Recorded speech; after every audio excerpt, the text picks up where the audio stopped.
शुभ सकाळ मंडळी, कशी आहात? म्हणजे त्यात ना भरपूर दिवसांनी एक छोटीशी व्हिडिओ टाकते. तर ही माकडं सकाळच बसली होती कौलांवरती, म्हटलं तुम्हाला दाखवते.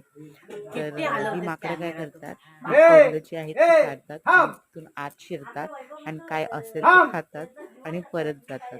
पण त्यांची खूप मज्जा असते. तर ही अशी माकडं तुमच्याकडे पण अशी माकडं भरपूर आहेत का आम्हाला कमेंट करून सांगा. आणि एवढी माकडं नव्हती, यावर्षी भरपूरच माकडं झाली आमच्याकडे.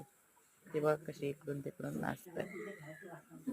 बघते बघा कशी त्यांना कसं कळतं कौलं काढायची, मग आत शिरायचं. आधी ते आता तिकडून वाकून बघतात आला. आहे काय. हा बघा आला, हा बघा कौल उचलायला. दिसतंय तुम्हाला? आहे तो जवळ आमच्या घरा बघा, जाऊन तुम्हाला दाखवते मी. मस्त मजा झाली आहे त्यांची. फोन उठलं नाही तोपर्यंत आपलं कौल काढून घ्यायचं आणि काहीतरी खाऊन घ्यायचं. झाड बघितलं हलवतोय. भरपूर माकडांची संख्या वाढलेली आहे, तर तुमच्याकडे पण भरपूर माकडं आहेत का सांगा तुमच्या गावी. चला, आज गणपती बाप्पा येणार आहे, त्याची तयारी करूया. बाय.